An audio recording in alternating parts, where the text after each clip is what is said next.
E eu vou retirar o Flávio do segundo turno e vou derrotar o Lula no segundo turno por uma razão muito clara. Voto, eu não vou mentir, eu não sou estelionatário, então eu vou falar pra vocês, eu vou ter que desindexar os gastos do BPC, ou seja, o reajuste deles não vai ser feito através da base do salário mínimo, do aumento do salário mínimo, mesma coisa com a própria aposentadoria, eu vou cortar todos os privilégios possíveis do judiciário, é por isso que eu vou ganhar.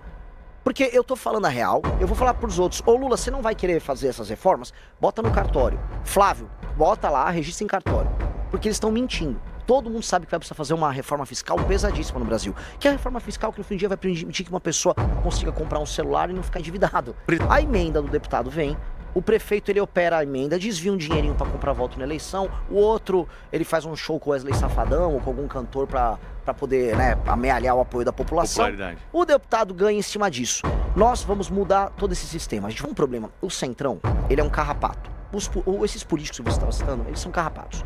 O carrapato, o máximo de consciência que ele tem é assim, ó, o boi não pode morrer. E ainda mais humilhante a situação com os Estados Unidos, que o governo Trump despertou para a América Latina, e aí o Trump virou para o Brasil e falou, ô, baixa a bola aí na tua relação com a China, é o seguinte, nossa relação comercial tá desproporcional, vai corrigir isso aí, e ainda tô de olho nas tuas terras raras. Aí sabe o que o Lula tá tendo que fazer? Tá tendo que sentar e conversar sem muita moral. A situação do Lula é humilhante. Tudo bem, Renan? Bom dia. Tudo maravilhoso, bom dia aos espectadores, é um prazer estar aqui, na verdade uma honra, sempre bom vir à Band. Como que é ser candidato, pré-candidato à presidência da República numa eleição em que as pesquisas dizem o seguinte, só tem espaço para Lula e para Bolsonaro, no caso Flávio Bolsonaro. Você discorda dessa afirmação aí dos institutos de pesquisa e como que é entrar numa disputa com esse cenário, Renan? Na verdade, eu concordo com os institutos de pesquisa no sentido de que dá para derrotar os dois. A última pesquisa do Real Time Big Data mostra que 48% dos eleitores estão procurando alguém para além de Lula e Flávio Bolsonaro. E, inclusive, nesse setor, desses 48%, eu lidero com 26% da preferência. Na pesquisa Atlas, posso cravar, até o fim do mês eu devo vir com pelo menos 10%, 9 a 10%, deixando para trás os outros dois convidados aqui do programa, Ronaldo Caiado e Romeu Zema. E eu vou retirar o Flávio do segundo turno e vou derrotar o Lula no segundo turno por uma razão muito clara. O antipetismo, que é quem a família Bolsonaro pegou os votos ao longo aí dos últimos 8, 10 anos praticamente, o antipetismo é uma força política na sociedade brasileira que está cansada. E está cansado porque ele não se realizou através da família Bolsonaro. Eles chegaram no poder, não entregaram, hoje tem um filho, que é o Flávio, que é um corrupto, desculpa falar nesses termos aqui, é um sujeito envolvido em todos, ele não pode ver um escândalo de corrupção que ele mergulha no escândalo. E essas pessoas não se veem como parte desse sistema de valores. Então, onde eu ando, em que deveria haver apoio ao Flávio, não existe. Eu fui em Santa Catarina, não tem apoio ao Flávio. Os caras estão tendo que, eu apoio, sabe, tapar o nariz e apoiar. Então, pois bem, eu não tenho escândalo de corrupção, eu tenho um plano de governo e eu quero representar essas pessoas. Falando sobre proposta, que é uma coisa que está faltando, que a gente fica muito em escândalo, né? Sim. E o passado de cada um é importante, falar sobre a trajetória, mas o brasileiro está precisando de muitas propostas em várias áreas, né? Eu queria saber o que o Renan faria como presidente da República nessa questão fiscal. O Brasil está enrolado nos números e a gente está vendo que o buraco está cada vez mais embaixo. O que o Renan faria como presidente da República para consertar as contas do país? Olha, essa é a típica pergunta que os outros pré-candidatos vão se enrolar e vão dar uma fugida. Porque é o seguinte, falando aqui, olhando para a câmera, o Brasil está quebrado, o Brasil está detonado, o Brasil está destruído. E do ponto de vista fiscal, isso significa que as contas públicas estão indo para uma rota de colisão, elas vão estourar, os impostos para segurar isso vão ter que aumentar, os juros já estão altos, eles vão aumentar, inclusive o dólar voltou a subir, ou seja, a situação fiscal do Brasil, o Brasil é um país que está quebrando. E nós, se você quiser, você que está me ouvindo, quiser comprar um celular e conseguir pagar ele, não se endividar, ter emprego, nós vamos precisar fazer uma série de reformas que vão doer em muita gente interessada. Grandes empresários que querem renúncias fiscais, mas nós vamos precisar mexer, por exemplo, em outra reforma da Previdência, nós vamos ter que fazer uma coisa que é difícil de explicar aqui pro público, mas chama-se desindexação de certos gastos. Nenhum candidato vai falar isso, porque eles querem seu voto. Eu não vou mentir, eu não sou estelionatário, então eu vou falar para vocês, eu vou ter que desindexar os gastos do BPC, ou seja, o reajuste deles não vai ser feito através da base do salário mínimo, do aumento do salário mínimo, mesma coisa com a própria aposentadoria, eu vou cortar todos os privilégios possíveis do judiciário, fazer isso vai me liberar um espaço fiscal de 200, 250 bilhões por ano. É isso que um presidente precisa fazer. A única coisa séria que um presidente precisa fazer, assim, na transição de mandato dele. Todos os outros não vão falar isso, porque isso tira voto. mas eu tô aqui pra falar a real. E eu vou, voltando até, linkando com a pergunta anterior, é por isso que eu vou ganhar. Porque eu tô falando a real, eu vou falar pros outros, ô Lula, você não vai querer fazer essas reformas? Bota no cartório. Flávio, bota lá, registra em cartório. Porque eles estão mentindo. Todo mundo sabe que vai precisar fazer uma reforma fiscal pesadíssima no Brasil. Que é a reforma fiscal que no fim do dia vai permitir que uma pessoa consiga comprar um celular e não ficar endividado. O presidente da República, no atual cenário que a gente tem com o parlamento, tem condições de fazer isso sem essa articulação política, por vontade própria? Tipo, o presidente tem essas ideias que você está apresentando aqui, ele consegue executar imediatamente? Olha, a PEC fiscal minha... Tem que passar pelo parlamento. Lógico, mas eu vou dar um exemplo para você. Eu não só falo. Esse projeto que eu falei fiscal já está protocolado na Câmara dos Deputados pelo meu partido. A gente já tem coisa de 70 e 80 assinaturas coletadas junto ao parlamento. E a ideia é eu conseguir o número necessário já para botar em tramitação. Eu quero passar essa reforma na transição. É uma reforma que economiza 3,3 trilhões de reais em 10 anos. E aí a gente não vai ficar tendo que discutir todas as vezes nos programas políticos aqui a questão fiscal. É para a gente resolver de vez. E se eu venci, vamos colocar em perspectiva, se eu ganhei a eleição vindo de um partido que tem 6, 7 meses de idade, significa que eu fui um fenômeno eleitoral. Sendo um fenômeno eleitoral, o espírito do tempo no Congresso, ele vai estar sendo pautado por mim e por essa agenda. Então eu não terei tanta dificuldade, pelo menos no início. Depois, a gente sabe que o Congresso vai fazer o necessário para querer, né, me botar uma faca no meu pescoço para querer grana, que é isso que o Congresso quer. Só que aí eu tenho que trabalhar com relação de forças de uma maneira... Precisa mudar esse esquema das emendas na tua avaliação? Com certeza. E como faz para mudar isso? Tem que mudar o sistema político brasileiro. E o sistema político brasileiro parte da base. Eu não quero, assim, me estender que essa história é fascinante. Eu rodei o Brasil, rodei o Maranhão, rodei cidades do interior do Nordeste, cidades que nem sequer deveriam existir do ponto de vista institucional. São cidades que apenas vivem de receber dinheiro do governo federal. E como é que rola a vida política lá? A emenda do deputado vem...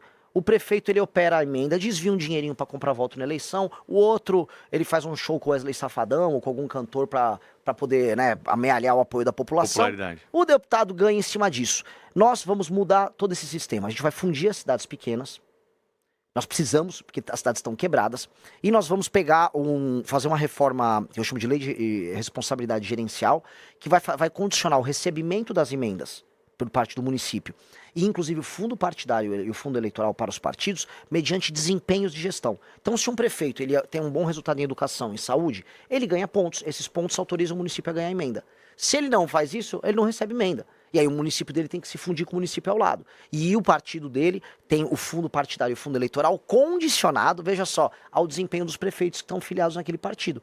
Portanto, quanto melhor for um prefeito, mais dinheiro o partido tem. Quanto pior o prefeito, menos dinheiro o partido tem. E menos emenda o deputado pode usar. Então a gente faz uma revolução mudando os sistemas de incentivo. Pelo seu cálculo, nós temos 5.000 municípios no Brasil. 5.570. Cairíamos para quanto, assim? Teria que cair para pelo menos, para a gente racionalizar, tem um estudo da Universidade Federal da Paraíba que vai nessa linha, para coisa de 2.300. Pela metade, quase. Porque a maior parte dos municípios... Agora é uma briga política imensa, né? Você vai lutar contra todo mundo, pô.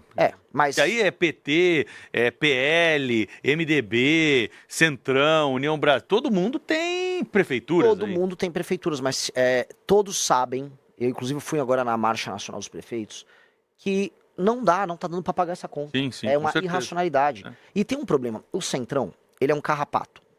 Esses políticos que você estava citando, eles são carrapatos. O carrapato, o máximo de consciência que ele tem, assim, ó, o boi não pode morrer. E o carrapato percebeu que o boi tá morrendo. Então eles, pode reparar que em vários momentos da história recente do Brasil, chega um momento de colapso, aí eles participam das reformas. O governo Temer foi isso, aconteceu em alguma medida no governo Itamar Franco, no próprio FHC, até no governo do Collor teve. Então o carrapato, que são esses caras, já estão vendo, olha, a gente tá sugando demais. Vai ter que fazer alguma coisa pro bicho não morrer. Pois bem, o boi Brasil tá morrendo, ele morre em 2027. Então eles vão ter que participar de um conjunto de reformas. O que é minha pré-candidatura? É a versão mais radical dessas reformas. É a reforma mais agressiva para a gente resolver o Brasil. Se a pessoa quiser viver num país sério, vai ter que fazer essas reformas que eu estou falando. E eu vou ter que convencer as pessoas e os políticos. Mais ou menos o que o Milei está fazendo na Argentina. Exatamente. Porque, assim, o Milei alertou, o Milei fez mais ou menos o que eu tô fazendo aqui. Ele foi na televisão, foi nas rádios e avisou, a Argentina tá quebrada. Eu tô lembrando, por isso que fiz a pergunta aqui. E ele falou, a Argentina tá quebrada, não vai dar pra a Argentina ficar assim. Galera, vamos acordar. Aí os argentinos, é verdade, a gente tá quebrado mesmo. Porque existe uma coisa que é a normalização do absurdo. A Argentina tinha normalizado o absurdo e todo mundo ficava pobre, fazendo Inflação. racionamento, inflação lá no alto. E eles, não, mas a vida é assim. A vida não é assim. O Milei falou, você não precisa viver assim. Igual a gente vivia antes do Plano Real. A gente, o ser humano é um ser incrivelmente adaptável. A gente se adapta ao absurdo. De repente veio o Plano Real, a gente falou, poxa, dá pra viver sem tanta inflação. Mesma coisa que eu tô falando aqui. Dá pra você comprar um celular, e eu falei assim, minhas ambições são muito grandes e ao mesmo tempo são muito simples. Sabe qual é o sonho de um Brasil perfeito no meu primeiro ano? Você conseguir comprar um celular, você não se endividar para comprar um celular, e aí você vai andar na rua e ninguém vai roubar ele. Se você conseguir cumprir esse ciclo de comprar um celular sem se endividar e conseguir ir na rua e ninguém te roubar, nossa, já foi uma revolução. INSS. Pergunta que chega todos os dias aqui para emissora. De pessoas que estão na fila, que tem gente que ainda não conseguiu ainda reaver aqueles valores descontados indevidamente. Como reduzir a fila do INSS, Renan? De maneira clara, nós precisamos, assim, a fila em si, você tem que ter automações e você tem que tirar fraudes. A gente tem uma indústria da fraude que acaba tomando muito tempo na operacional. E hoje você não conseguiu colocar de maneira, vamos dizer, a contento, tanto o machine learning quanto as automações para você conseguir andar mais rápido com os processos. Você também citou agora, vamos dizer, descontos e gente, o escândalo do INSS é um pouco sobre isso, é muito sobre isso, né? Os descontos e as fraudes, os crimes. Pois bem, há um elemento que impacta aí, que são a exploração indevida do idoso através das redes sociais. O escândalo do INSS, em grande medida, envolve pessoas idosas que recebem ligações e que recebem mensagens e que acabam caindo em fraudes e elas não sabem, não tem a matemática financeira, o básico do entendimento do que eu contraí um empréstimo, tô te dando 10 mil reais, só que eu vou te descontar com juros, sei lá, de 6% ao mês, como houve alguns casos. Essas pessoas não conseguem se defender desses casos. Tem que ter uma legislação muito dura contra a fraude e contra idosos. A maior parte das fraudes que estão acontecendo, não só no Brasil, tá? Tem um artigo nos Estados Unidos muito interessante sobre isso. São sobre idosos, porque os idosos hoje, no mundo todo, eles congregam muito dinheiro. Tem muita gente recebendo aposentadoria e tem patrimônio e não sabem usar a internet. E aí as fraudes são focadas nos idosos. Então tem que atacar muito fraude nos idosos. Assim, tem que prender e ter uma legislação muito dura. E o resto é enfiar automações e, do ponto de vista da gestão pública, automação e trabalho, vamos dizer, de digitalização para tirar as filas. Política externa, o Brasil tem que atuar de que forma em relação aos Estados Unidos, essas tarifas que são anunciadas, agora tem essa notícia do fim de semana que nós abordamos mais cedo aqui, do veto à carne brasileira pela União Europeia. Tem que ser uma política mais agressiva, o Brasil tem que se posicionar, ou na tua avaliação nós precisamos dançar conforme a música porque não somos tão fortes quanto outras economias mundiais? Ela respondeu para mim. Infelizmente, por mais que muita gente... O Lula fica vendendo essa história de soberania. Não tem soberania nenhuma. O Brasil depende da China para ter grana, vendendo soja e minério de ferro. A situação humilhante que o Brasil tem com relação à China. A China está falando em construir a ferrovia que liga Ilhéus a Xangai para levar de vez as commodities nossas. E ela mesma investiu, ou seja, não tem nem dinheiro para fazer ferrovia aqui. Situação humilhante. E ainda mais humilhante a situação com os Estados Unidos, que o governo Trump despertou para a América Latina. E aí o Trump virou para o Brasil e falou, baixa a bola aí na tua relação com a China. É o seguinte, nossa relação comercial está desproporcional, vai corrigir isso aí e ainda estou de olho nas tuas terras raras. Aí sabe o que o Lula está tendo que fazer? Está tendo que sentar e conversar sem muita moral. A situação do Lula é humilhante, porque ele não pode discordar da China, porque a gente exporta para a China, e do outro lado ele vai ter que se submeter ao Trump. Então, o que o Brasil tem a fazer? O Brasil tem uma posição que ela, vamos dizer, nos permite negociar bem. É a questão das terras raras. Porque os Estados Unidos precisam disso. Os Estados Unidos hoje estão numa posição de fraqueza com as terras raras. Para aquela que estamos assistindo, né, essas terras raras que são minérios especiais, aí na tabela, parte de baixo da tabela periódica, disprósio, neodímio, um monte de nome esquisito, parece nome de remédio. Um jato F-35, que é a base do sistema de defesa e ataque do governo americano, ele usa 0,5 tonelada de terras raras.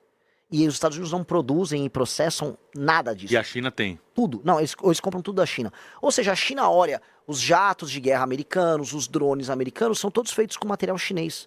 Os Estados Unidos precisam montar a cadeia própria. Quem tem 20% da reserva global? E quem está no continente deles é o Brasil. Então o Brasil precisa usar essa posição para falar, você quer conversar, Estados Unidos? Então vamos montar a cadeia inteira das terras raras aqui. Vocês, a União Europeia, o Japão, que está precisando também, a Taiwan, que faz os semicondutores. traz a cadeia para cá, num projeto de 10, 20, 30 anos, da gente começar a extração, o processamento, e aí fazer turbina de avião aqui, fazer bateria, fazer drone aqui, e aí a gente faz parte de uma cadeia global de produção, assim, com muito valor agregado, que é necessário aos Estados Unidos, que é necessário à União Europeia, e aí que reposiciona o Brasil nesse jogo. Só que não dá pra gente negociar igual o Lula tá negociando, com uma faca no pescoço e querendo fazer showzinho.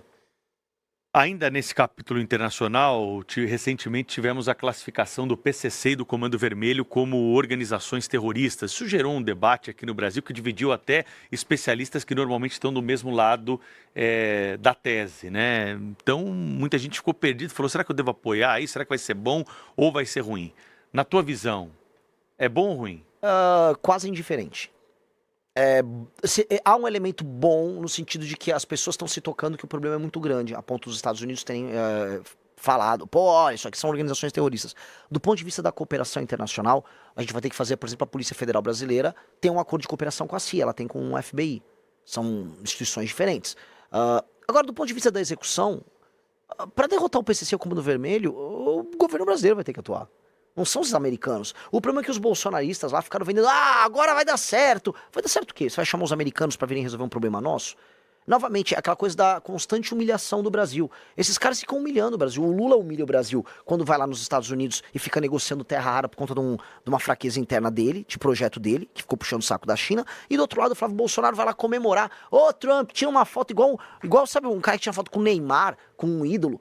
Tô aqui com o Trump. Que isso? Você pretende ser um chefe de Estado e tá tirando fotinho patética, tentando se apropriar de uma decisão que não veio deles e uma decisão que pra nós é indiferente. Desculpa eu me estender nisso. Flávio Bolsonaro é do Rio de Janeiro. Ora, o que ele fez pela segurança do Rio de Janeiro todos esses anos? Ele estava apoiando agora o Bacelar, que foi assim, a Polícia Federal colocou, é o representante político do Comando Vermelho na política carioca. O Flávio apoiava ele, apoiava o TH Joias, que era do Comando Vermelho, e aí vem ficar falando, não, agora os Estados Unidos vai salvar. Os Estados Unidos levariam o Flávio preso num contexto desse. Renan, ainda sobre segurança pública, acho que é um dos assuntos que hoje mais incomodam, né, a população. A gente noticia aqui, terrível, essa situação que vivemos. Muitos lugares do Brasil não podemos andar com o celular na mão, temos que tirar a aliança quando vamos sair de casa para evitar algum susto maior. O que dá para fazer de forma prática, no começo de uma gestão em relação à segurança para mudar isso aí? Olha, esse é o sonho, a coisa que eu mais imagino no início da nossa gestão. Primeira coisa, na transição, na virada do ano de 2026 para 2027, eu tanto vou passar a reforma fiscal, quanto eu vou aumentar ainda mais todas as penas para crimes violentos. Por quê? Aumentando todas as penas para crimes violentos e tratando, fazer um enquadramento nosso, não americano, como inimigos, né, que é um conceito do direito de um autor alemão que chama Günther Jacobs. Direito penal do inimigo. O famoso direito penal do inimigo. Eu vou enquadrá-los de maneira diferente para que a pessoa que faz parte de uma facção perca, por exemplo, a presunção de inocência. Então, se você tá aqui em São Paulo, a gente tem o Smart Sampa. O que é o Smart Sampa? É um sistema de câmeras. Se um sujeito que está enquadrado como membro do PCC, não importa se ele é contador do PCC e trabalha na Faria Lima, ou se ele é um vapor, ou ele é um cara que anda com metralhadora em Paraisópolis, se a câmera pegou, a polícia já pode ir lá pegar ele na hora. Ele não tem presunção de inocência, é inafiançável, não tem progressão de pena, ele já vai para a cadeia na hora.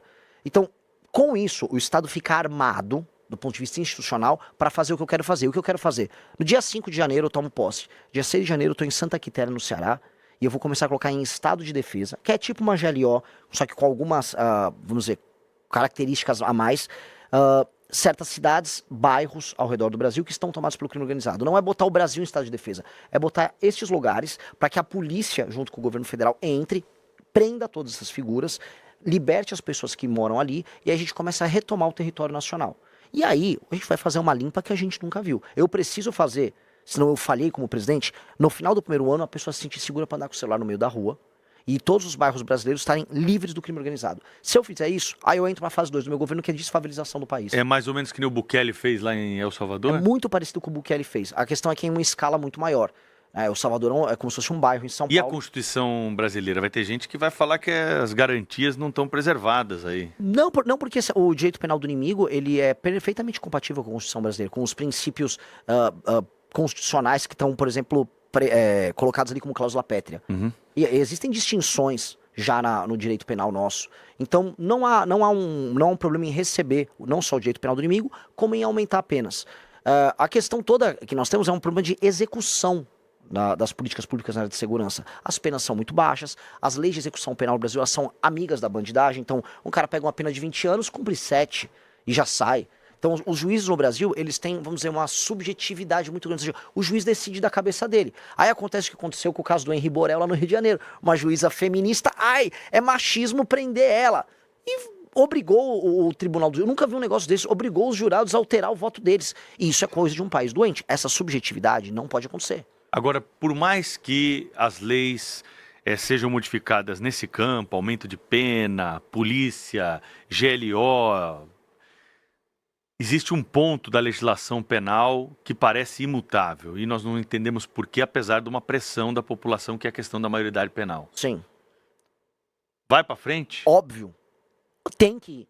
Óbvio. Assim, quando você... Olha, eu não sei se eu tô me estendendo aqui, eu adoro esse tema. Tem um estudo da GV, o pessoal só dá um Google, de 2007, tá? Que mostra que existe uma correlação fortíssima entre a ausência da figura paterna e o cometimento de crimes pelos jovens. Ou seja, um jovem tende a cometer crimes... o jovem que comete o crime, que vai parar numa FEBEM, a relação dele com a ausência do pai é maior do que a relação, por exemplo, de desigualdade social. Ou seja, a desigualdade social e a pobreza interferem menos nesse jovem cometer o crime do que ele não ter um pai presente. Nós vamos precisar fazer um trabalho muito claro, e as pesquisas mostram isso, em atuar nas periferias, onde tem a maior parte desses meninos, porque inclusive a gravidez na adolescência incide mais nas periferias, nas favelas, em cidades pequenas no interior do Nordeste. Nós vamos atuar nesses lugares já com, fim da maioridade penal, mas 2, trabalhando já nas escolas para recuperar esses meninos e dar um atendimento psicológico para separar eles, porque eles são garotos que estão numa condição especial. O garoto que comete o crime violento, quase sempre, 80% dos casos, ele não tem o pai. O pai abandonou ele, vem de uma relação complicada. E nós vamos chamar a sociedade civil, igrejas, ONG, auxílio psicológico nas escolas, já para focar nesse cara. Para fazer o trabalho preventivo, mas tem que ter junto a punição. Porque hoje está muito barato para uma facção criminosa você morreu um bandido em combate, ou uma pessoa foi trabalhar qualquer coisa, pega um menino com 15, 16 anos e coloca ele para trabalhar na operação. Tá fácil. A gente vai dificultar e vai inviabilizar esse modelo de negócio, porque é um modelo de negócio muito bom para eles. Foi muito fácil. Renan, muita gente aqui que não acompanha de perto assim, a cena política deve estar se perguntando, partido é esse, Missão? Partido que é novo? De onde surgiu Missão? Conta um pouquinho dessa história. Missão foi o último partido fundado no Brasil, provavelmente não haverá outro sendo fundado, porque a legislação é cada vez mais difícil, mais proibitiva para montar partidos. Ele é oriundo do antigo e ainda vivo e super presente MBL, ou seja, as pessoas que fizeram aquelas manifestações famosas de 2015, 2016, que derrubaram a Dilma Rousseff, elas entenderam que não adianta só protestar, não adianta só reclamar do governo A, B ou C. Elas só serão respeitadas, e o brasileiro exigiu isso da gente, se a gente fosse uma alternativa de poder. Às vezes eu falava, o Lula não dá, o Bolsonaro não dá, e o eleitor falava assim pra mim, tá bom, mas e aí? Vai pôr quem no lugar? Uma vez um cara me provocou, então vai você, bonitão. Eu falei, tá bom então. Ok. Então nós juntamos mais de 2.000 jovens, na verdade foram 3.500 jovens coletando assinaturas ao redor do Brasil. Começamos a coletar, fizemos um sistema super tecnológico, a gente botou um aplicativo para coleta. Fomos o partido que coletou o maior número de assinaturas no menor período de tempo em todos os estados da federação e conseguimos montar o partido, que é o partido que vem surpreendendo todo mundo, porque hoje, por exemplo, nas vaquinhas online, é o partido que mais arrecadou doações, é o partido que tem maior audiência em redes sociais e é um partido que tem 6, 7 meses de idade. Para finalizar, acho que esse é um bom tema também. Você é favorável a uma mudança no sistema de financiamento das eleições? Financiamento público está errado? Eu acho que o modelo atual está. O modelo atual está... Veja, vários países sérios têm financiamento público. E eu andando... Qual que é a diferença para o nosso? O sistema de incentivo dele. Hoje, um partido recebe dinheiro mediante o número de deputados que ele elege. E aí você tem todo um incentivo em lançar deputados caricatos como um Tiririca, uma Erika Hilton, que tem muitos votos, lacrando em rede social. E aí essas figuras são eleitas e o partido enche os cofres dele. Então o partido não tem nenhum incentivo em colocar gente boa. O partido tem que colocar gente famosa, ou gente que vai levar voto, ou gente que compra voto. Porque você coloca um deputado, vamos dizer, do Centrão, ele achaca o governo, pega um monte de emenda, essa emenda ele compra o voto na base, e aí você fica rodando um ciclo. Este ciclo tem que mudar. Tem países sérios que têm um financiamento público. Eu sou contra, por princípio, o financiamento público. Eu gostaria que não houvesse.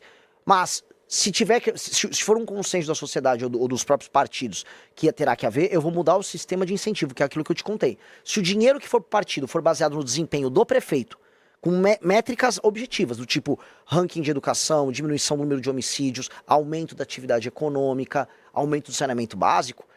Aí os prefeitos ganham pontos e o partido que tem aqueles prefeitos que tiverem um número possível de pontos recebem mais dinheiro. Aí a regra vira assim, quanto mais o político trabalha pro Brasil, mais o partido dele tem dinheiro. Aí funciona, aí fica até barato. Aí vale a pena. Então, eu acredito nisso. Ou acaba, ou muda o sistema de incentivo. Última pergunta. Quantos ministérios tem que ter o Brasil? O Brasil não precisa ter mais de 19, 20 ministérios. O Brasil não precisa. E Não é ainda... muito, não? Não. Se eu for falar pra você, eu preciso de 8, 9, 10. Eu posso fazer. Só que você vai ter que ter secretarias específicas que vão ter status de ministério dentro dos Dá ministérios. na mesma. Dá na mesma. Isso é um discurso legal de falar, mas na prática, eu vou acabar com o Ministério da Cultura. Sim, mas você teria uma Secretaria de Cultura? Sim, você precisa ter uma Secretaria de Cultura. Então, no fim do dia, tem muito ministério inútil, esses ministérios de desenvolvimento humano, igualdade racial, Ministério da Pesca, é ministério para inglês ver. Tira-os para inglês ver. O resto tem funções claras que o Estado vai precisar. E aí, você ter 15, 12, 10 e um grupo de secretarias, aí é o que o presidente vai fazer. Renan Santos conversou com a gente, vai voltar certamente até outubro aqui na nossa cobertura eleitoral, pré-candidato pelo Missão à Presidência da República. Obrigado pela entrevista, até uma próxima. Obrigado, foi uma honra participar.